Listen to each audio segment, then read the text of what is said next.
El Señor esté con ustedes. Y con tu espíritu. Del Santo Evangelio según San Mateo. Gloria a ti, Señor.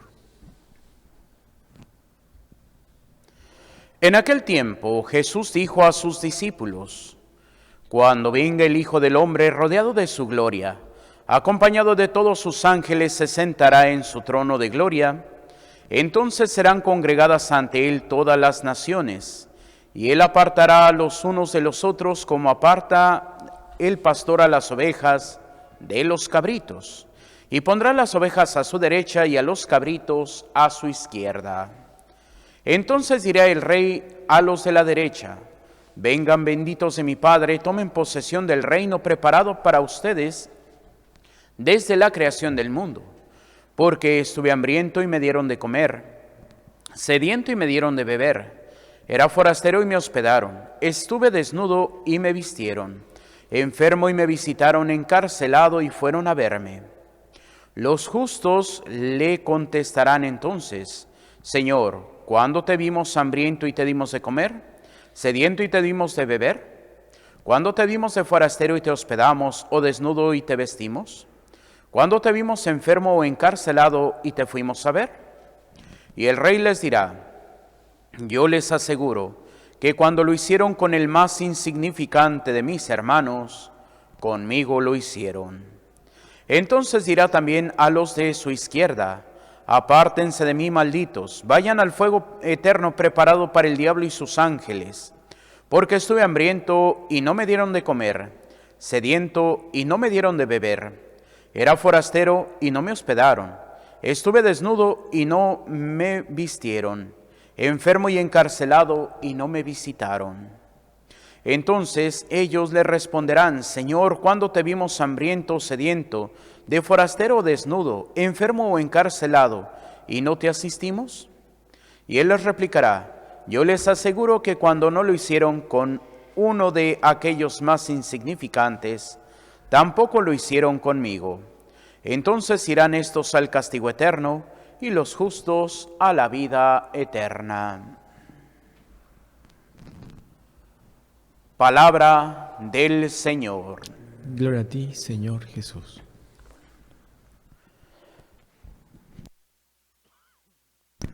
Nos podemos sentar brevemente. Queridos hermanos, el día de hoy encontramos en este primer lunes del tiempo de la Cuaresma precisamente este tema, el juicio final. Y una vez me preguntaban: oiga, padre, si cuando morimos Dios nos va a juzgar, ¿por qué nos va a volver a juzgar? Y yo le decía: bueno, aquí podemos descubrir un punto. Cuando se dé el juicio final, va a ser cuando Cristo venga a reinar, como lo expresamos en el credo, y su reino no tendrá fin. Será la resurrección de los muertos, y entonces sí, el Señor llamará a todos, no precisamente para un juicio, sino más bien para la confirmación del juicio que ya nos ha de haber hecho. Y es aquí donde, pues, podemos hablar de dos juicios: el juicio primero y el juicio el juicio primero o juicio personal, y el juicio final o el juicio universal. Aquí el evangelista retoma las palabras de Jesús y nos dice o nos relata el juicio universal. Cuando venga el Rey de la Gloria acompañado de sus ángeles del cielo, apartará a los buenos de los malos, como el pastor aparta las ovejas de los cabritos. Entonces, esto es la confirmación de a dónde vamos a ir, al cielo o al infierno. Y van a decir: oiga, padre, ¿pero qué? ¿No ya estaremos unidos a Dios en el cielo? Y podríamos decir, si lo vemos desde la óptica cristiana, lo vemos desde la óptica de San Pablo, no vamos a estar todavía con el Padre. En este momento, si alguien muere y va al cielo, no va totalmente a Dios Padre, más bien entramos en Cristo, a formar parte del cuerpo glorioso místico de Cristo, que es la iglesia celestial. Y dice que cuando Cristo, todo se ha sometido a Cristo, entonces Cristo se someterá al Padre. Y esto va a ser en el juicio universal, cuando ya todos estemos unidos a Cristo, y entonces sí, Cristo ponga todo a los pies del Padre. Por eso ahora llamamos que es un reino cristológico. ¿Por qué? Porque es Cristo el que está. Y tenemos nosotros que, para poder llegar a ese reino cristológico, tenemos que esforzarnos por cumplir los mandamientos. Ya desde la primera lectura que hemos escuchado, en voz de Levítico, nos dice precisamente, no jurará, primeramente, sean santos porque yo el Señor soy santo. Segundo, no hurtarás, no mentirás ni engañarás a tu prójimo, no jurarás en falso por mi nombre. Eso sería profanar el nombre de su Dios. Yo soy el Señor. No oprimas ni explotes a tu prójimo. No retengas hasta el día siguiente el salario del trabajador. No maldigas al sordo ni pongas tropiezos ante el ciego. Teme a tu Dios, yo soy el Señor. No seas injusto en la sentencia, ni por favorecer al pobre, ni por respeto al poderoso. Juzga con justicia a tu prójimo. No andes calumniando a los tuyos, ni des testimonio contra la vida de tu prójimo. Yo soy el Señor. No odies a tu hermano, ni en lo secreto de tu corazón. Trata de corregirlo para que no cargues tú con su pecado. No te vengues, ni guardes rencor a los hijos de tu pueblo. Ama a tu prójimo como a ti mismo. Yo soy el Señor tu Dios. Y es aquí donde podemos descubrir cómo en esta primera lectura se reducen los 10 mandamientos. ¿Qué tanto conocemos y practicamos los 10 mandamientos? ¿Qué tanto verdaderamente buscamos hacer ese bien al prójimo? Y es aquí, aunque dice el Señor, no juzgues ni por respeto al pobre, ni por respeto al poderoso, dice, juzga justamente, pero el Señor dice que nosotros no somos quien para juzgar. Y lo podemos ver en el Evangelio. ¿Quién es el que nos va a juzgar? Dios. Cristo es el que nos va a juzgar. Por eso hablamos de que Jesús también es el justo juez. Y hay hasta una oración para el justo juez. Y es precisamente ¿por qué? Porque a mí no me compete. ¿Qué es lo que dice el libro de Levítico? Corrige a tu hermano.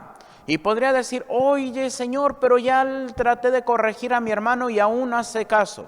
Entonces ora para que se convierta, para que el Señor le ponga la verdad, para que él pueda responder a Dios. Oye Señor, pero es que mira que es un desgraciado, mira que es muy malo y todo.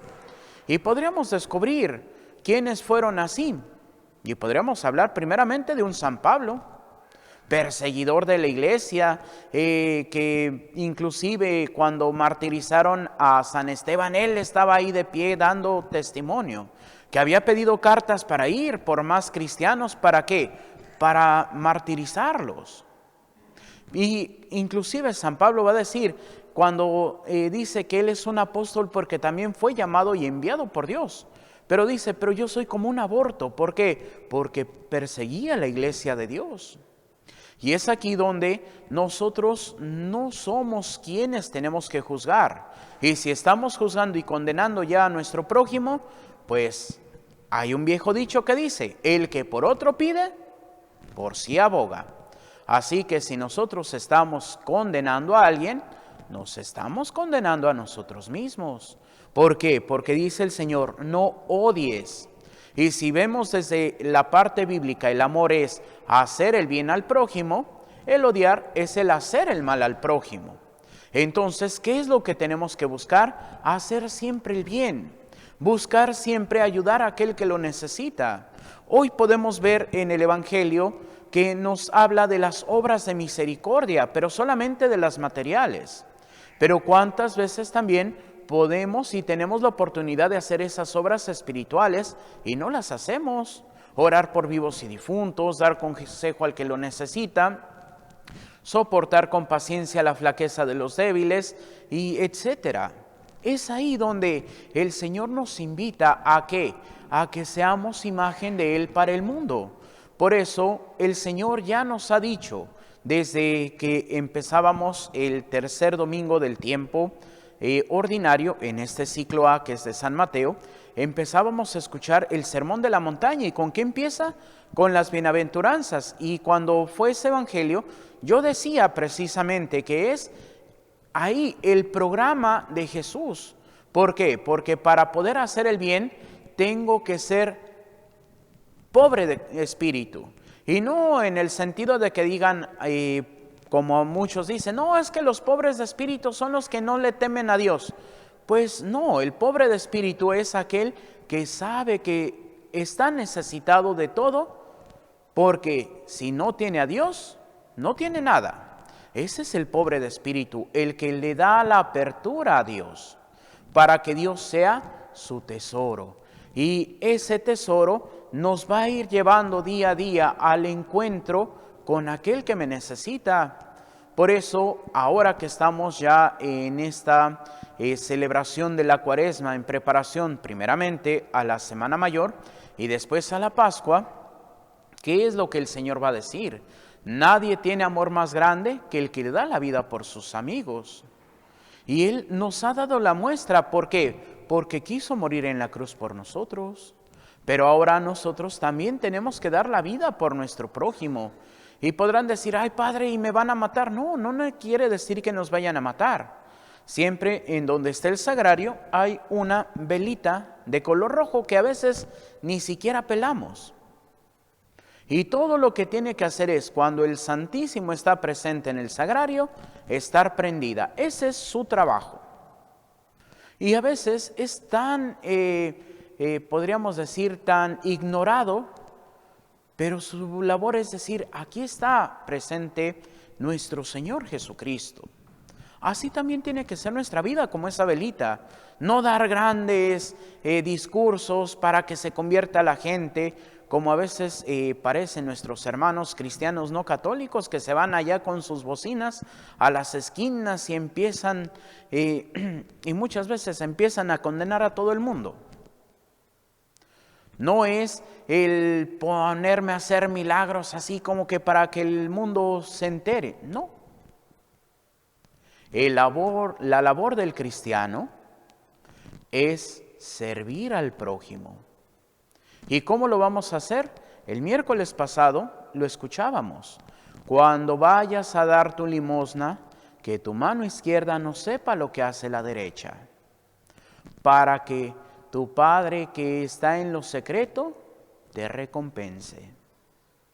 Es en el silencio de nuestras obras, es en el silencio del amor donde vamos a servir a Cristo. Y es de lo que el Señor nos va a juzgar. Por eso decía San Juan de la Cruz, al final de nuestra vida seremos juzgados en el amor. Al Señor no le va a importar qué tantos pecados hiciste, sino qué tanto amaste.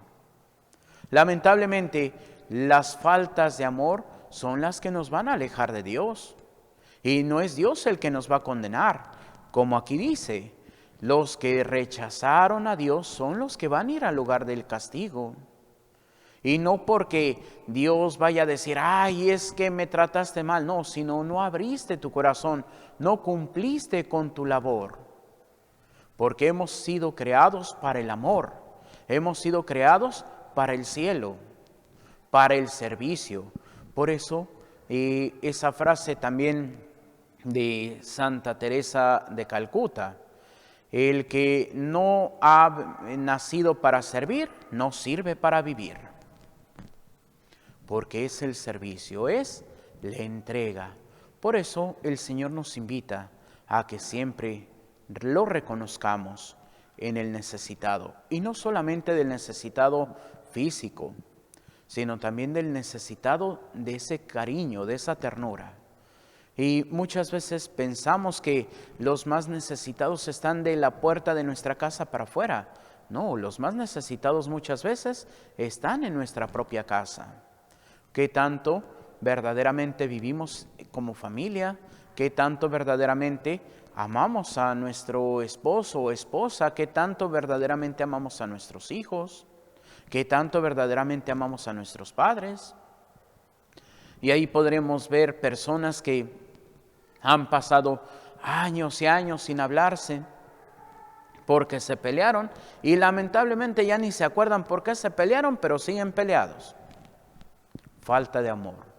Y esto hasta en una canción del mundo, no me acuerdo cuál es, pero hay una frase que dice: el que más ama es el primero en perdonar. O dice el que primero perdona es el que ama más, algo así. Pero es cierto, porque el perdón es la máxima muestra del amor. Porque soy libre de tus heridas, soy libre de tus opresiones. Por eso el domingo pasado escuchaba, bueno, no este que pasó de ayer, sino el anterior, escuchábamos esa frase: si alguien te pega en la mejilla derecha, presenta a la izquierda.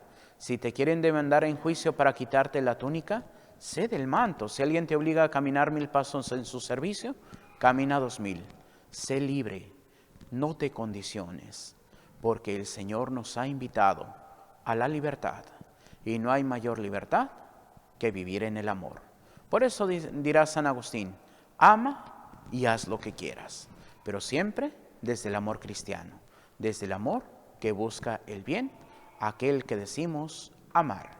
Que así sea, para gloria de Dios Padre, Hijo y Espíritu Santo. Nos ponemos de pie y hacemos nuestra oración de San Carlos de Foucault. Padre, me pongo en tus manos, haz de mí lo que quieras. Sea lo que sea, te doy las gracias. Estoy dispuesto a todo, lo acepto todo, con tal de que tu voluntad se cumpla en mí y en todas tus criaturas. No deseo más, Padre, te confío mi alma, te la doy con todo el amor de que soy capaz, porque te amo. Y necesito darme a ti, ponerme en tus manos, sin limitación, sin medida, con una confianza infinita, porque tú, Señor, eres mi Padre. Amén. Nos sentamos y continuamos con nuestra celebración.